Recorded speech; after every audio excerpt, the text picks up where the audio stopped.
Let's get back to this country's energy self-harm. The latest assault on the coal industry by the Albanese Labor government is a much bigger development than most people seem to appreciate, certainly most in the media.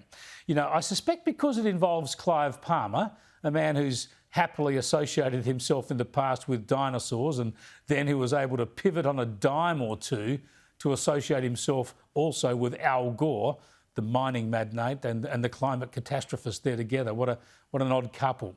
Well, anyway, because Palmer is the man behind that proposed coal mine north of Rockhampton, I think the tendency is for most people just to let it slide. I mean, who wants to be on the same side as Clive Palmer, right? The bloke's a walking headline, self-declared national treasure, and he's political kryptonite to both the Labor Party and the coalition. But what about our country? What about our energy-rich country turning its back on one of its top 2 export industries? What about a country intent on self-harm when it comes to domestic energy supplies, now extending the self-harm to our energy exports?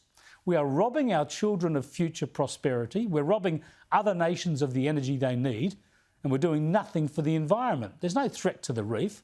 The reef is flourishing, even as millions of tonnes of coal are exported through its waters every year.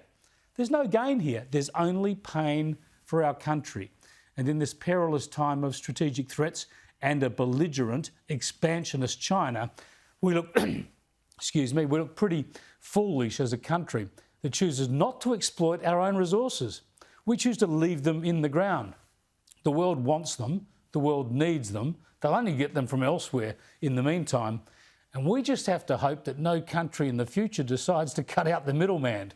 And they reckon if they might decide that if we're just going to leave our fossil fuel resources in the ground, they'll just have to come and take them themselves.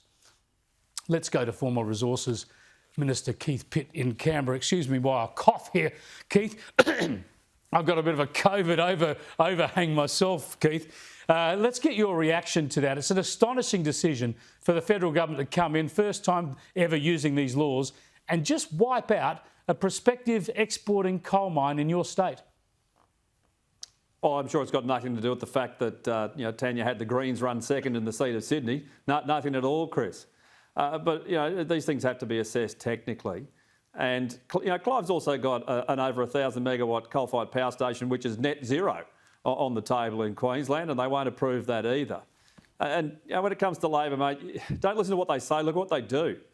Tanya Plibersek, as the Environment Minister, has called in 18 projects with over $100 billion investment that were approved, and now they're not. We've got a safeguard mechanism which is going to cost probably $75 a tonne for most businesses that are on there. And guess what? A lot of those are coal mines and gas operators. They are cutting them off at the knees, and our economy will go with it. But hang on a second here. The big picture here is how many other projects get kiboshed, because we are an energy-rich nation. We're so blessed to have so much coal and so much gas, but it looks like Labor and the Greens, working in tandem, are pretty much going to try and kibosh any new gas or coal projects. That's what the Greens explicitly say they want, and that's what Labor looks intent on giving to them. Oh, that's exactly right. And don't forget the Environmental Defenders Office, which has got a few $1 million from the Labor Party in their last budget. They've just shut down Barossa offshore, which Santos has spent more than $2 billion on already, and now it's stopped. And as I said, those 18 projects were already approved. They're worth $100 billion in investment and a couple of 100,000 jobs, if I recall correctly. And do you really think the Minister of the Environment's going to approve them once they've called them back? Yeah, I'll tell you what, the damage long term here is just so, the potential is so great. Now, this is not going to reduce the amount of carbon emissions globally, is it? Because the customers who are going to buy our coal or gas will get it elsewhere. They might burn dirtier coal. And where is the benefit here? I only see economic harm for Australia. Chris, we're a 1% contributor, roughly, to the entire world's emissions. The idea that we'll change the temperature by shutting down one potential coal mine in Queensland is just folly. The safeguard mechanism is going to cost money, and eventually those businesses will become unprofitable because of those extra charges. And guess who pays? It'll be the people of regional Australia, regional Queensland, Western Australia, who are on really high-paid salaries, well, reasonably high-paid salaries. They've got good jobs, and they're doing a great job contributing to the economy. I'm proud of the sector, and yet Labor seems ashamed of it, and the Greens want to destroy it. Yeah, it's a hell of a worry. It's going to take a while to play out, but we'll keep on it. I just want to get your thoughts on another issue, and these are the revelations today about 1,000 surveillance cameras around government buildings and installations that could be a security threat because they are installed by Chinese operators and data could be sent back to Beijing. How big a security breach is this? Well, clearly other countries are concerned. I'm concerned. I've seen the stories in the press today, and this might be a shock, Chris, but I congratulate Richard Marles for acting immediately.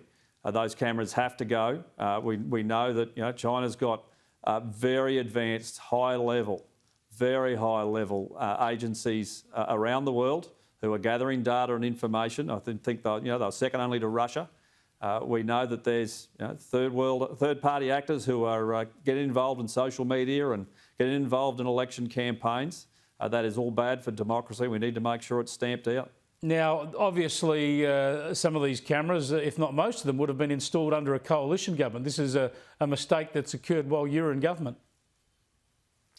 I don't recall signing off any cameras in my portfolio, Chris. But, mate, look, if I knew, I would have fixed it. And I'm sure if others were aware, they would have made changes too.